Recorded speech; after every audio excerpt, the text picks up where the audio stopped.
So today we're going to talk to you about higher ed marketing, and we're going to kind of start thinking about it in a new way, in a different way, based off all of these tools that we're providing within Element. So just to get a sense, first of all, I want to ask, how many of you are current Element customers? Woo! Wow. Okay, nice. And how many of you would consider yourself primarily a marketer versus maybe working in a different department and doing marketing? Okay, so we have a good amount of kind of native marketers here in the audience. Brandon, would you like to just say a few words about yourself and your perspective on today? Yeah. I'm a native marketer as well. In today's demo, Ty is the expert. I am the marketing guy. So what we're going to showcase is how the stupid marketing guy can effectively manage a team of agents to do really cool stuff. So I'm hoping you all can relate to that. But yeah, I've been in marketing for over 25 years in B2B SaaS and came to Element probably about a year and a half ago. So I've learned a lot about your industry over the last year and a half, and I'm excited to showcase some of this stuff with you today. That's right. So here we have our agenda. We're going to go back to basics and think about higher ed marketing from scratch. Think about the purpose of it. Then we're going to look at how the technology has evolved over the years. And if you've been a partner for a while, you've been with us as it has evolved. And we're going to talk about what you can do now that we're releasing these incredible new tools. And we'll look at examples of using Bolt agents for your common kind of marketing workflows on campus. So why does higher ed marketing exist? Sometimes it's a really good idea to take a step back because we get really used to the ways that we solve problems and the ways that we think about our work. And sometimes you want to reassess and think holistically about what you're really trying to accomplish. What are the original problems that this function solves? And when it comes to higher ed marketing, the function breaks out into two distinct categories. And these are really the categories that all marketing break out into. You have your brand building side and you have your brand activation side. So before I dig in on details, Brandon, do you want to say a few more words about that? No, I think you put it precisely, is that this isn't unique to higher ed. It's marketing 101 kind of thing. You have the brand side and you have the demand gen side. What we're calling here is brand activation, but your student is your customer, your prospect is your prospect. And we'll talk about those things in depth and some of the agent capabilities within each of those. Yeah, that's right. And one really unique thing about higher ed institutions is your marketing efforts are about so much more than just driving demand or driving leads or driving conversion. So in a B2B context, we can get kind of caught up in those numbers, but higher ed institutions exist to serve their community. So when you're marketing, you're not just looking at those kind of hard number results at the end of the day. True. You're also thinking about what your institution means within your community, how you can get the word out about who you are, the types of students who you want to attract. So from the very first moment, when a young kid hears about your institution, maybe a relative goes there or they see the sports team playing on TV or whatever it is, that's a moment of marketing for your institution. That's a moment where you're building prestige, you're building a brand and a sense of what your values are as an institution, the things that people will come to your institution because of. So here are some stats to give you a sense of how critical this function is. Currently, 80% of higher ed prospects are unknown to the institution they're applying for prior to applying. And that, to me, signals a major gap because that means that these are folks who have been interested in the institution enough to apply, but were not addressed in an individualized way. So that means that you're getting to them somehow, but there's a missing piece there, which is that pre-application engagement and building that relationship with that student. Now, two interesting things about young people looking at higher ed. 44% of students would not consider a school that has cringy marketing. I have a 10-year-old and a 13-year-old who consider me very cringy, so I totally understand this challenge. And 68% of students say the values of an institution are important to them. And that's why that brand building piece is so critical, because if they don't know what your values are and what you mean and represent as an institution, it's hard for them to connect with you. So this is the evolution of higher ed marketing over the years. We've had an old school era that was defined by paper, by live events, by all of those classic marketing tactics. Going into the 21st century, higher ed, along with all other industries, went digital. We've had this tech-enabled era where CRM platforms have made it easier and faster to communicate with students at large. We have now had a Gen AI era, which started around 2022 with the release of ChatGPT, integration of AI tools into platforms like Element 451. And this is where you probably are. Most of you in the audience who have access to Element already, you have access to all these tools that we've been really hard at work on over the last few years. Generative search, building content, AI-driven analytics. So these are all great things. But there are still challenges. There are still challenges for higher ed marketers, as you know. There is a lot of manual setup still involved in a lot of higher ed marketing workflows. There are many schools who have siloed tools, many independent tools that might not speak to each other. You may have some bolted on AI tools that are not necessarily integrated with your source of truth data. They're not able to take action independently. They're waiting on you. So those can be helpful, but only to a degree. And many schools are still sending generic campaigns that unfortunately they're not personalized, and they're not as likely to resonate or kind of impact the audience in the way that you would want. So you're saying even with the promise of AI and this agentic time frame that we're in, there's still challenges? Yeah, absolutely. And a lot of that is just the evolution of things, right? So these AI-driven platforms have started out as bespoke tools to handle specific tasks. And naturally, that stack has grown in higher ed and in any industry. And now we're seeing kind of a new breed or new generation of AI-driven platforms, and Element is that platform for higher ed. So, what would higher ed marketing look like if it was invented today? First of all, it would be personal. What that means is that when students receive a message, it would be the right message at the right time, customized to them, their interests, the conversations they've had with you. They would feel like what we call a segment of one. That means they feel like they really have a relationship with your institution and that you're speaking to them directly. It would be responsive. So marketing is not just about getting your message out there. It's also about what you do when they respond, right? So if a student sees a campaign of yours and they reach out, you want to have a personalized follow-up that actually aligns with what that conversation is that's taking place. It would also be mission-driven.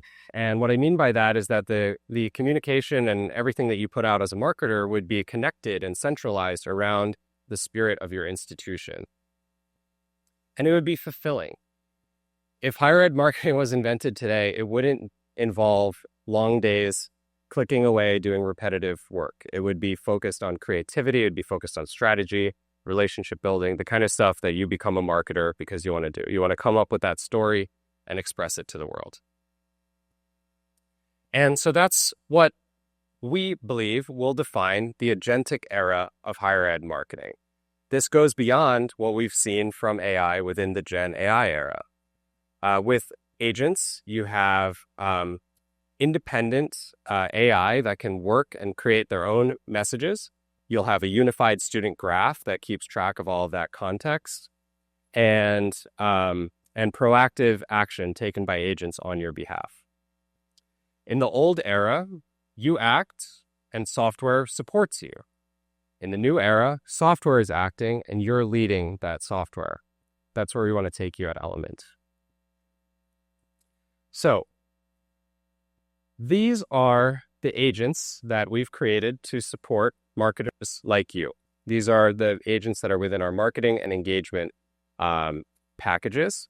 And the two lead agents at the top are our lead gen agent, our chatbot agent. The lead gen agent is responsible for personalized one-to-one outreach, and we'll look at some of that. And the chatbot agent is responsible for answering questions and supporting students on any channel. On top of that, we have a bunch of other agents who are there to support you as a marketer as you use the platform, ideally making all the work that you do as automated as possible. Okay, so then let's go into a demo. So what I'm going to try to do is just pull my screen over here. There we go. Okay, and make that a little bit bigger for you and for me because I have to look at it over here. Okay, great. So here we have a segment of prospects, and Brandon, I'm sure you've spent a lot of time looking at lists like this with lots of people. Yes. And so let's get started with some real work here. Cool. So let's see. So I have a list of hot prospects that I want to get to an open house. So Right. Can we build something that would help me deliver that? Yeah, absolutely. So within Element, for a long time, we've had our campaigns feature, and a lot of platforms can help you make really good marketing campaigns. But what makes Element's platform truly stand out, of course, are our agents. And for creating campaigns, we have a campaign creator agent. So let me actually pull the window out a little bit so you can see it better. Okay, that's a little better. Okay. And when you're working with the campaign creator agent, all you have to do to make a campaign is just describe what you want. Let's do a STEM campaign. Okay.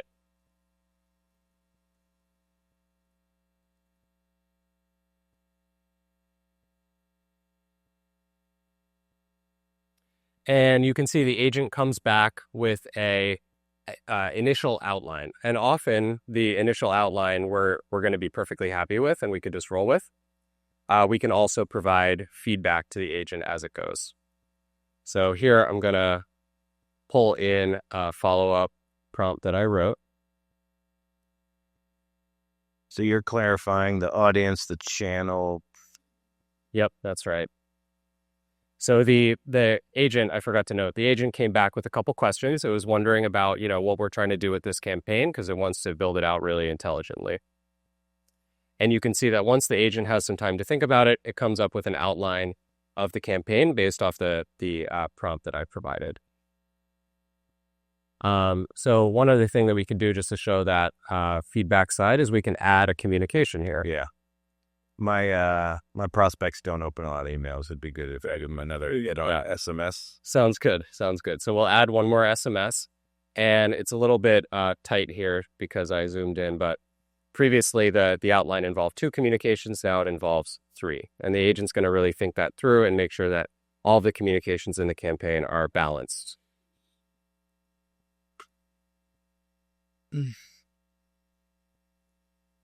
So I said, looks good.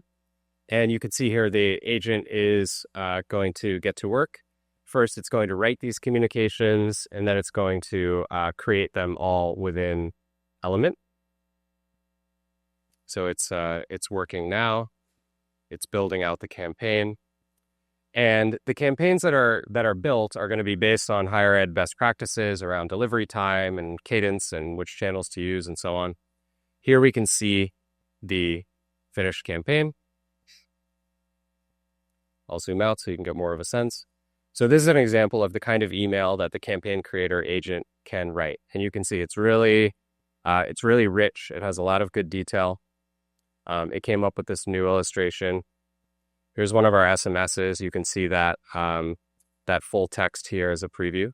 Nice. The email, so the token's in there, so I can go first name.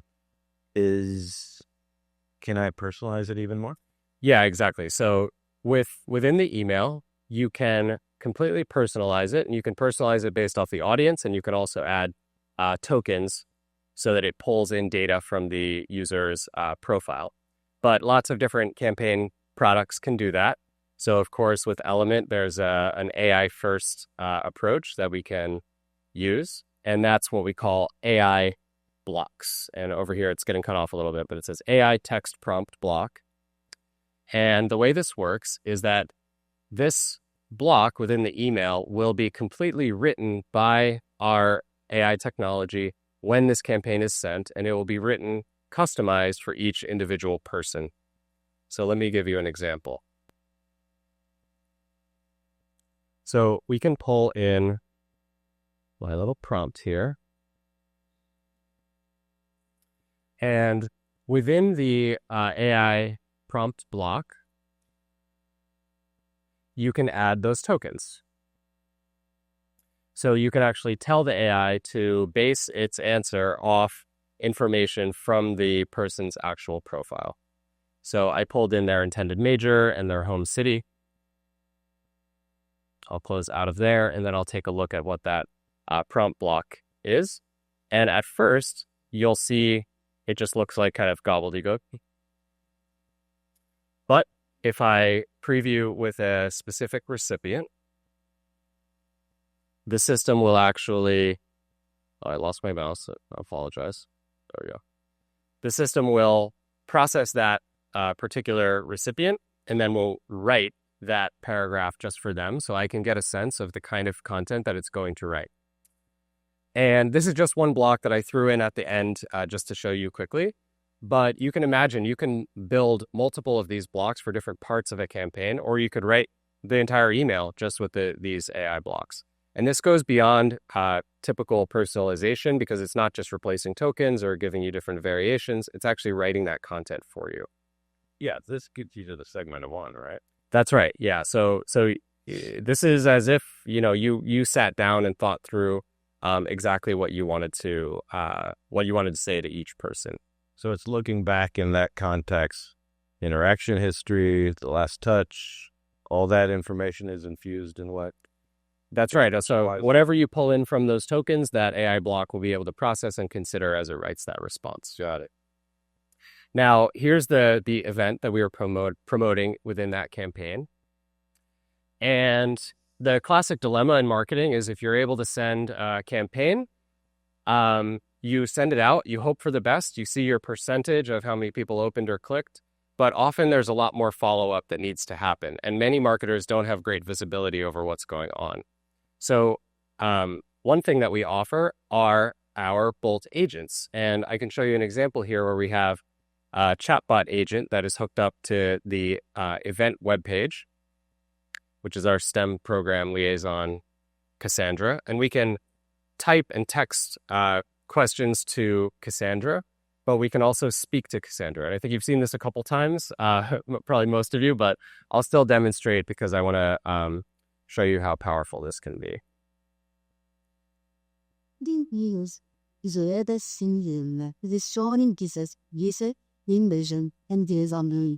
Our programs are designed to equip students to use case study for success in science, technology, engineering, and IT. That's so cool. Can you tell me about the science facilities?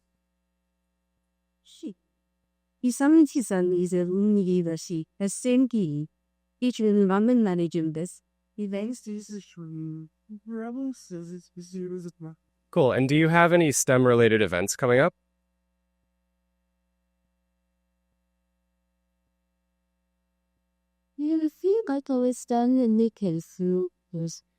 Basically,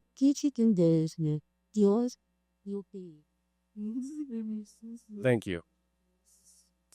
So you can see there, I landed on the event page, and that agent is actually able to see that that event exists. It's able to answer my questions and provide initial support.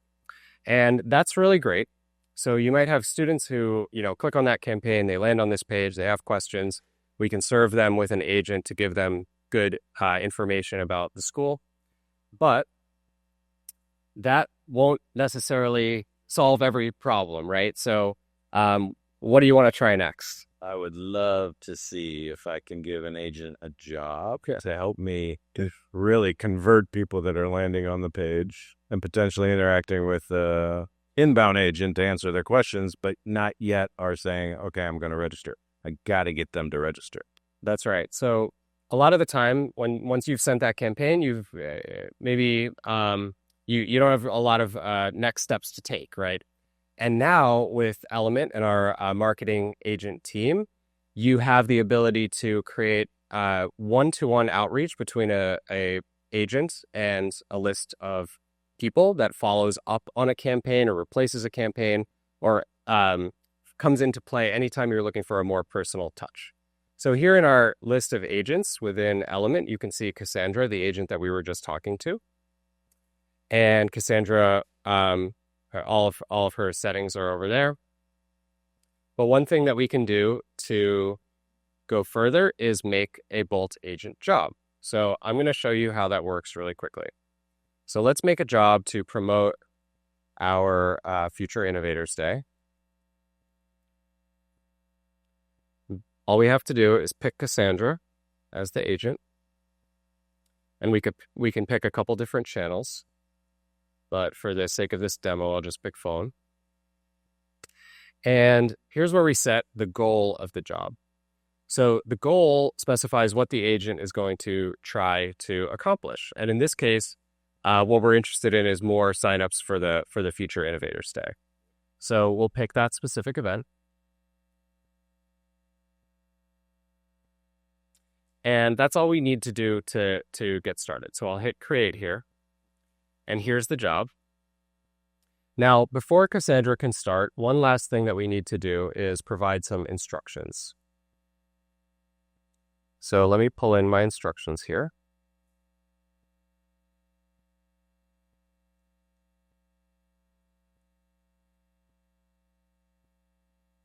The instructions can contain any kind of guidance that you would want to provide the agent.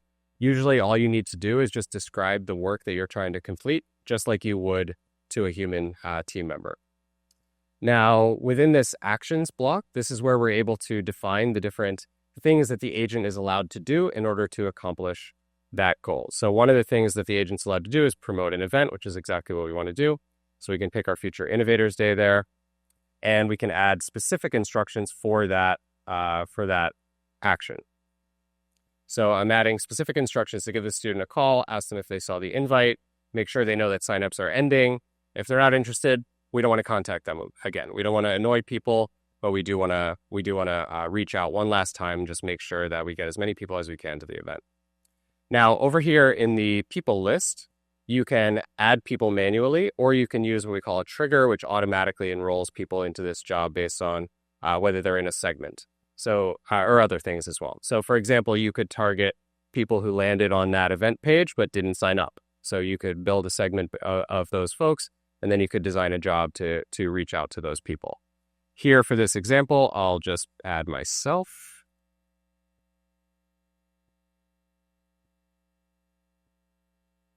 And when you add one person or multiple people to the job, the agent will immediately start thinking about what to do with that person, and it'll come up with its own recommendation.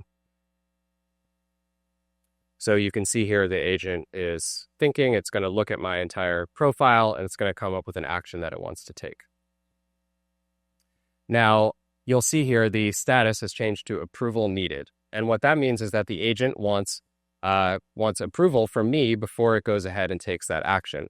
So let's take a look at the action that it's proposing. So it wants to make a phone call, and the goal is going to be to call me to promote the Future Innovators Day and encourage me to sign up. And it has notes on what it wants to do. But one thing I actually forgot to do is I forgot to set this job up with what we call urgent mode. And when urgent mode is on, the agent doesn't schedule actions for the future. It decides to do them now. So what I'm going to do is come back into this action, and I'm going to, oh, sorry, I also forgot to make the job active. Forget to do that. Okay. Now here I can say, can you call immediately? So I'm not sure if you caught that, but when I first reviewed it, it had scheduled the phone call for tomorrow, but we want to call now because we're in a demo right now and we have 3 more minutes. So I'm going to tell the agent to call immediately instead, and you can see it change that setting there.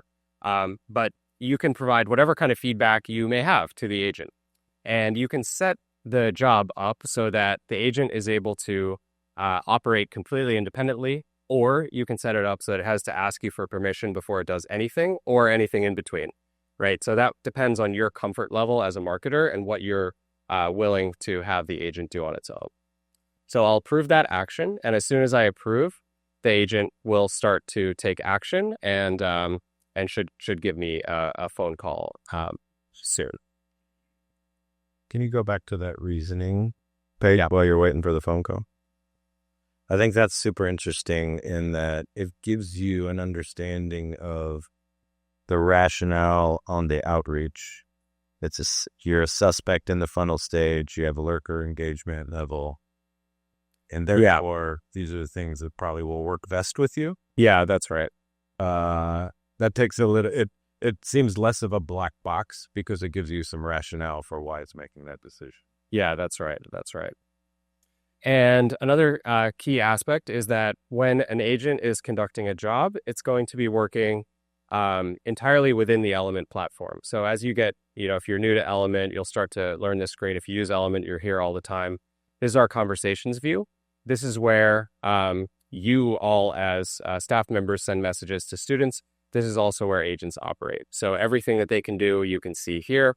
And I think it isn't calling me because of that I messed up the first time with the urgent mode. But typically, if you had that mode on, it would immediately make that phone call and reach out to that student. And you can see here all of the different instructions that it came up with. So it thought through the information that I provided about what I wanted the job to be like and what I wanted it to entail. But it also added its own kind of take on it according to its own knowledge and skills. So the agents will listen to all of your instructions, but they also have their own built-in programming for how they operate that works within higher ed best practices. And there's empathy in there. If the student is interested, guide them on how to sign up. If they're not, politely acknowledge and let them know that they can be that they will not be contacted again about this event. Like that's right. I can't ask a human to do that for me. Yeah, certainly not consistently, right? And that's one of the main benefits of using an agentic workflow. When you want to do your own outreach and set up that coffee meeting with somebody or write that campaign yourself, you can. When you don't have time, you're delegating it to an agent that's going to remember all of those instructions and carry them out exactly the way that you've prescribed every single time. Consistently, yeah. Yes. So I'm going to cut our demo there because we're running a little low on time, but I hope that you will all check out our agent. Oh, sorry. I just got a call. She's here. Yeah. Hi. Hi, Fujimura. Hi, Ty. This is Cassandra. I'm calling to check if you've seen the invitation for our Future Innovators Day event on July 10th, 2025. Have you come across the invite yet? I actually did, and I'm here with a bunch of my friends. Can you say hello? Oh, hi everyone. It's great to have you all together. Would you like to hear more about Future Innovators Day as a group, or should I talk just with you, Ty? I think it's fine. Maybe could you just send me a text to sign up for the event? I don't have time right now because I'm literally on stage.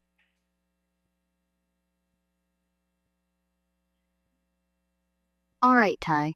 I've texted you the sign-up link for Future Innovators Day. Just follow it when you have a moment before July 3rd. Good luck on stage. Thank you. If you need it. That's amazing. I got the text. I did get the text immediately. So Cassandra was a few minutes late, but again, it's hard to ask people for that level of promptness as well. So wonderful. So let me switch back over to our presentation. So as you're doing that, there's one thing that we didn't show, but was shown early as part of the keynote. It's an agent builder agent. Yeah. And And if we had time, I was going to say, well, I'm a lazy marketer.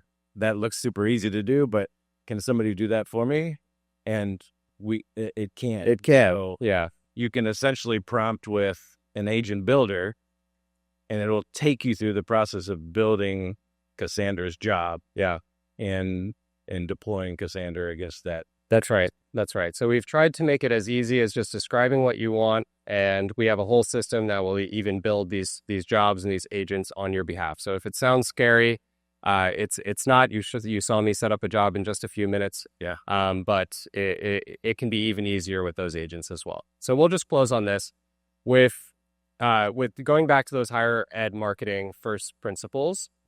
When we think about all of those things, agents can help with all of them. Agents help with any sort of execution step that's involved in the marketing journey and funnel, reaching out to prospects, helping with brand building and building prestige and so on. And with strategy, you drive that strategy, but agents can even help there. Agents can help you test your ideas. I use this all the time. I use AI tools all the time to help me think about strategic problems. And you can go into Element and you can talk to the agent in the sidebar and you can ask it, hey, I'm thinking of running this campaign. What do you think?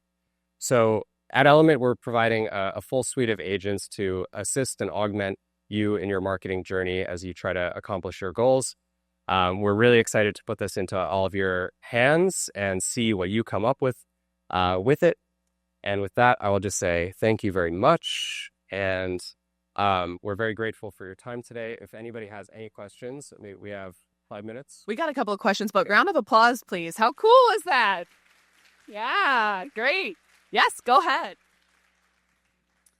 When you're creating your marketing agents, can you tailor them for the group that you will be marketing to? For instance, we're an HSI community college, so could we have a Spanish speaker? We can do that?